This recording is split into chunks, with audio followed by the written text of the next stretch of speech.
ഈ കഥ കുറച്ച് വർഷങ്ങൾക്ക് മുന്നേ നടന്നതാണ്.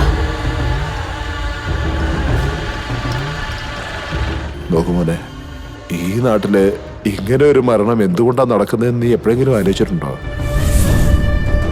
നാട്ടുകാരെല്ലാരും മരണത്തിനുള്ള കാരണം മനസ്സിലാക്കാൻ ശ്രമിക്കുന്നു. ഇത് അസുഖല്ല മോനെ, ശാപാണ്. ഭഗവതിയുടെ ദേഷ്യമാണെന്നേ.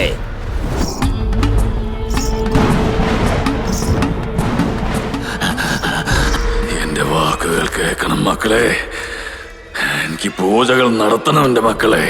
ഇത് എടുത്തോളൂ രാജണ, ദേവി ഭഗവതിയുടെ ആണാടാണ്. ഞങ്ങളുടെ നാട്ടിൽ രണ്ടേ ജാതി, ഒന്ന് ജമ്മമാരും, രണ്ട് താഴ്ത്തപ്പെട്ട ജാതിയായി ഞങ്ങളും. ഞങ്ങളുടെ ജീവിതം നീ നശിപ്പിച്ചു. ഇനി നിന്നെ ഞാൻ ജയിക്കാൻ അനുവദിക്കില്ല. ഈ നാട്ടില് നിന്നെ തല്ലിയിട്ട കുടിക്കാൻ പോലും വെള്ളം തരാൻ ഒരുത്തിനുമില്ല. മുട്ടനാടിനെ സംരക്ഷിക്കാൻ കഴിയാത്തോണ്ടാ നിങ്ങൾക്ക് അനുഗ്രഹം കിട്ടാത്തെന്ന് നാട്ടുകാർ പറയുന്നേ. എന്നാ നിന്റെ ദുഷ്ടത്തിലാണ് കാരണം എന്നറിയില്ല അവർക്ക്. എവിടുന്ന് വന്നെന്നോ എങ്ങനെ വന്നെന്നോ അറിയില്ല. എനിക്ക് നിന്നെ വിശ്വാസമുണ്ടെന്ന് പറഞ്ഞ് ആരായിരിക്കും അത്?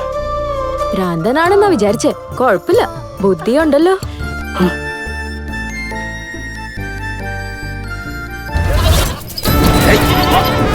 ആട് കൊണ്ട് കളഞ്ഞിട്ട് മോളെ പഠിപ്പിക്കാൻ പോണത്രേ. അതുകൊണ്ട് എങ്ങനെയായത്? നിനക്ക് ഞാൻ വാക്ക് തരുമോ? ആര് തടസ്സം വന്നാലും നാളെ എന്റെ മോളെ പള്ളിക്കൊടുത്തി കൊണ്ടുപോകും.